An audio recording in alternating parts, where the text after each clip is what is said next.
జై శ్రీరామ. ఈరోజు నా హెల్తీ బ్రేక్ఫాస్ట్ ఏంటంటే ఇది దిబ్బ రొట్టె అన్నమాట.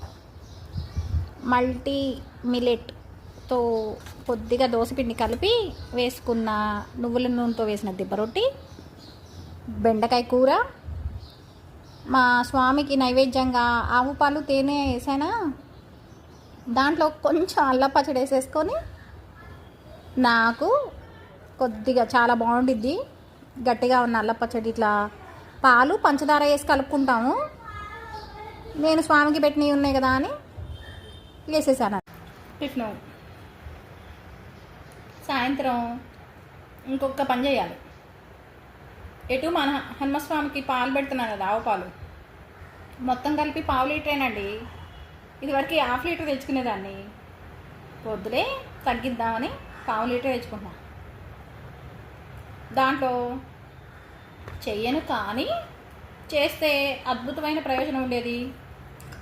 ఆ పాలల్లో డ్రై ఫ్రూట్ పౌడర్ కలుపుకొని తాగిస్తాను అనుకోండి, నైట్కి హాయిగా నిద్ర పట్టింది పాలు తాగితే. ఇలా 3 పూట్లు స్వామి ప్రసాదంతో ఆరోగ్యకరమైన హెల్దీ డైట్. సుందరకాండ చాలా చేయగలదు, చేసింది.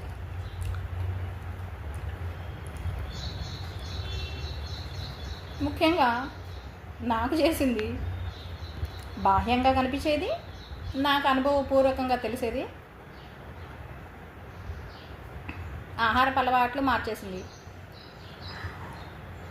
ఆకలిని తగ్గించింది. ఇంకొక విషయం ఏంటంటే,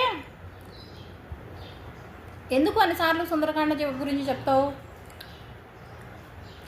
దీన్ని ఒక దరిద్ర పోలికతో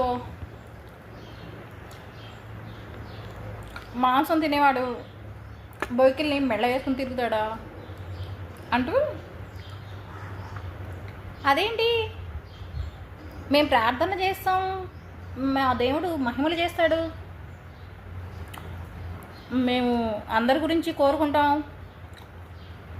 మా దేవుడు గొప్పవాడు అంటే కూర్చొని చాలా శ్రద్ధగా వింటారు, వింతగా చూస్తారు.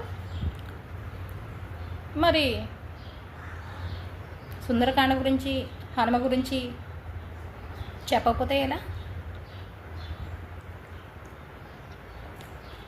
అద్భుతాలు ఎక్కడో జరగాల్సిన అవసరం లేదు, ఏం జరిగినా తట్టుకునే